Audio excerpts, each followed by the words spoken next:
మాట్లాడుకుంటే ఈ ద్వారాలు డిఫరెంట్గా ఉంటాయి, అలాగే ఎత్తుపల్లాలు ఉంటాయి ఇంటికి.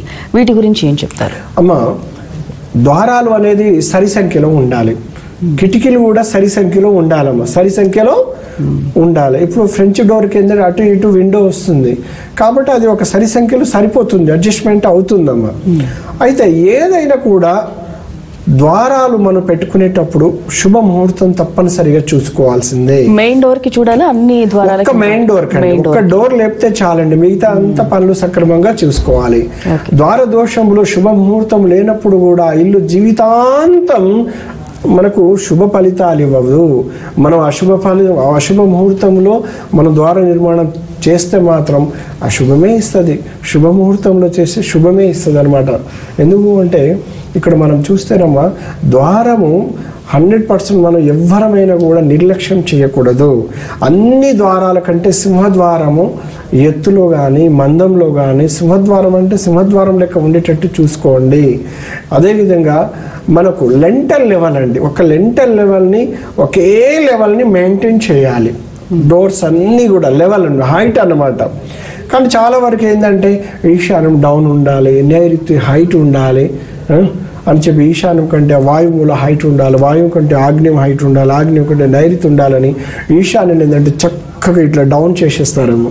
అప్పుడు అక్కడ మెయిన్ డోర్ పెట్టుకుంటారు, తూర్పు ఈశాన్యం కానీ ఉత్తర ఈశాన్యం కానీ, లేక తూర్పు మధ్య భాగంలో కానీ ఉత్తర మధ్య భాగంలో కానీ ద్వార నిర్మాణం మనం చేసుకుంటాం. కానీ మిగతా ద్వారాలన్నీ ఎత్తులో ఉంటాయి. 1 ఫీట్ హైట్, 2 ఫీట్ల హైట్, 9 ఇంచుల హైట్, 6 ఇంచుల ఎత్తులో ఉంటుందన్నమాట. ఈశాన్యం ఒక ప్లాట్ఫామ్ లేక ఒక నీట్గా డౌన్ ఉంటుందమ్మా చూస్తే. కానీ అలాంటి గృహాలు మంచి ఫలితాలు ఇవ్వవు, ఎప్పటికీ ఇవ్వవు. ఎంతో మంది నష్టపోయారు.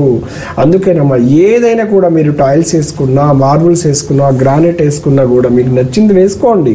కాకుంటే లెవెల్ మెయింటైన్ చేయండి, 4 మూలలు లెవెల్ సమానంగా.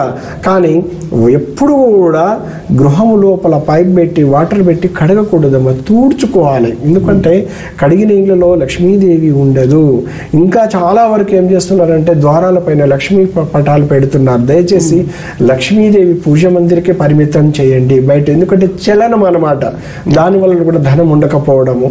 అలాగే ఇలాంటి ద్వార దోషాలు మనకు కానీ పీడిస్తూ ఉంటే, లేదంటే నీచస్థాన ద్వార దోషములు ఉన్నప్పుడు, అంటే తూర్పు ఈశాన ఉచ్చస్థానములు ఉన్న ద్వార దోషము మనకు నీచ స్థానం ఉందనుకోండి, అప్పుడు ఆ దోషం నీచమైన నడక.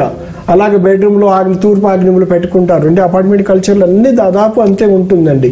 ఇలాంటి భయంకరమైన దోషములు కూడా మనకు పీడిస్తూ ఉంటాయి. కాబట్టి ఇలాంటి దోషములు ఉన్నప్పుడు మీరు ఎక్కడ కూడా పలగొట్టి వాటిని మార్చకుండా కూడా నేను అష్ట దిగ్బంధనతో కంట్రోల్ చేస్తాను.